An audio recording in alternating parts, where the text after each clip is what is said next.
Hello good morning everyone. Life is साक्षीच्या episode number 218 मध्ये तुमचं स्वागत आहे। और इधर मैं बाहेर जा रही हूँ, बाहेर जा रही हूँ। आमचे बाबा अजून आलेले नाही तर पिशवी घेऊन मी बाहेर आलेली आहे। चला मग पिशवीला तिच्या जागी टांगून देऊयात। किती तो आटापिटा एका हाताने पिशवी लावायचं। आता बाबा लेट येतात तर मला त्यांना भेटायलाच भेटत नाही, त्यांच्याशी जुगलबंदीच होत नाही सकाळी सकाळी। मी गेल्यानंतर मग चक्कर मारायला ते बाहेर पडतात आणि भाई साहब आज एवढी बेकार थंडी होती आणि त्यात मी केस धुतलेले होते गुरुवारचे। म्हटलं आता गाडीवरती मी काय गाठून जाते काय माहिती, एवढी खतरनाक थंडी हवा लागत होती, एकदम जम्मू काश्मीरवाली फीलिंग। तिथं तर मी काय जाऊन आलेली नाही, पण तरी पण सांगते की खूप जास्त थंडी होती। आणि फायनली मी स्टॉपवरती पोहोचलेली होती।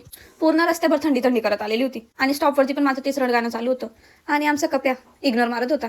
वो बेचारा कर भी क्या सकता है। आणि अजून जर मी त्याचं डोकं खाल्लं असतं तर डायरेक्ट मला दाटच दिया होता उसने। त्याच्यामुळे म्हटलं शांत राहिलेलंच बरंच। और इधर धूक होतं देखो, याच्यापेक्षा जास्त होतं मी आली तेव्हा। और हमारे सिटी लिंक होतो देखो, एकदम खचाखच भरलेली होती। पायाने चालायची तर गरजच पडत नाही, ते दर्शनाला कसं एका मागे एक ढकलत राहतात तशी जागा होऊन जाते तिथे।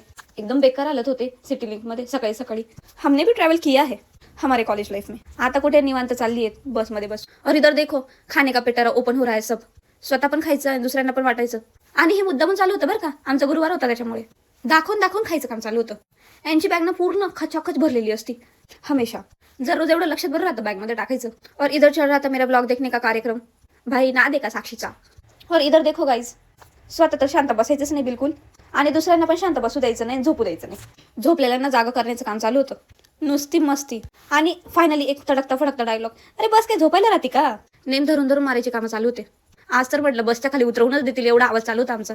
पर क्या ही कर सकते हैं, आदत से मजबूर। मस्ती केल्याशिवाय आमचा दिवस तर काही जात नाही। और गाईज तुमची विसरभोळी साक्षी आज कप्याला बोलवूनच विसरून गेली होती। किती पुढे आल्यानंतर लक्षात आलं का अरे बापरे कप्याला फोन करायचा राहिलाय। तुम्हाला तर माहिती आहे माझा अल्झायमर स्टेज 3 चालू आहे, लक्षातच राहत नाही काय करणार। तोपर्यंत स्टॉपवरती वेट केला, दुसरं काय करू शकत होते मी। स्वतःची चुकी तर कोणाला बोलणार आहे। आणि जर मी हे सांगितलं असतं ना कप्याला की मी तुला फोन करायचंच विसरून गेले, तर मग माझ्यावरती लेक्चरच सुरू झालं असतं। म्हटलं गपचूप स्टॉपवरती उभं राहावं। आणि फायनली तो आलेला होता। चला गाईस मी जाते घरी, तुम्ही काय फॉलो करून भेटूयात पुढच्या भागात। तोपर्यंत बाय बाय।